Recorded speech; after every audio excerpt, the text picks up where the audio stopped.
So learning how to teach is a steep learning curve, especially if you've never done it before. I think it's something that it comes with time. Your first class is so intimidating, and you drop the chalk, you trip over, you do anything that it just is difficult.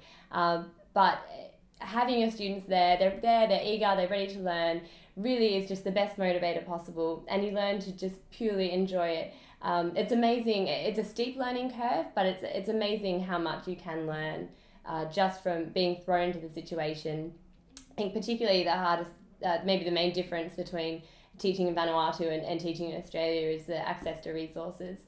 Particularly with what we're teaching, you're purely drawing on your own knowledge most of the time. I think in Australia and in the West, we do have this access to education, which is beyond what might be available in a lot of areas in Vanuatu.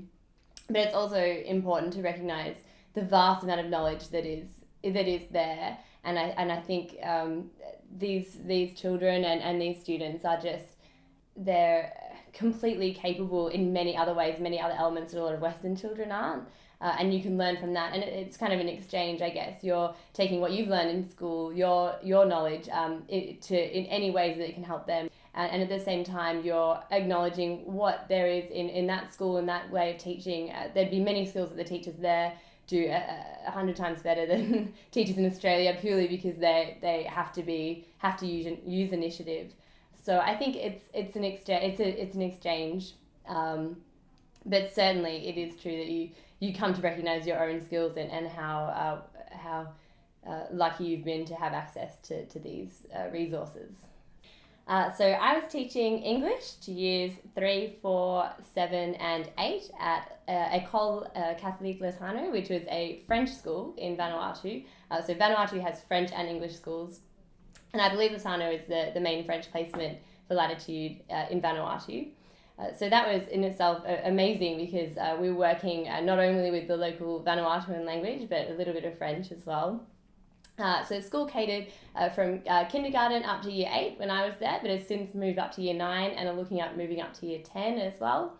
It provides a really good service to the community. Primary school is often attended by students in Vanuatu, but senior school becomes a little more difficult payment-wise. So the school really was providing an amazing service in quite a rural location for the locals there.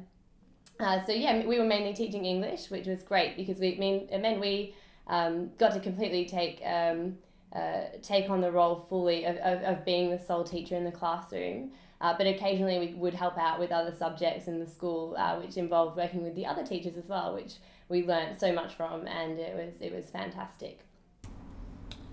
So in the village there was a school of maybe about 150 students, and my job was specifically to be an English teacher over there. I took grades 4, 5 and 6, but I also taught reading to every other class.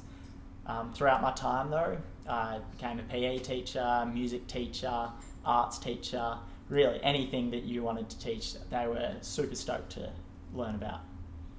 So the teaching at the start, it was a big step, but towards the end you realised that they were just super happy to learn anything, and anything that you did teach them was really helpful.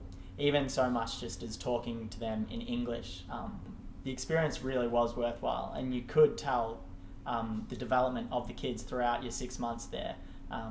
When teaching the junior kids, you could see over the short amount of time that their English just came along, their reading, writing, and it was really a good feeling to see at the end them spelling words that they usually wouldn't have, seeing them put sentences together.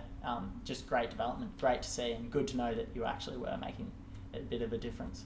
Bislama, the national language of Vanuatu, is really similar to English, so it was a great tool for them. They had a lot of the vocab already, but you could see their progression really distinctly in terms of sentence structure and grammar, and that's a great feeling as a teacher to see that progression, and that's both grade 3s and grade 8s, and particularly our older students they had exams at the end of the year, which are a nationally set curriculum, and we had no idea what was on the exams. We had no books. We didn't really know what was going to be on them. And we found out at the end of the year that they all passed their exams, and that was just the most amazing feeling, which might not have been possible without Lattitude volunteers.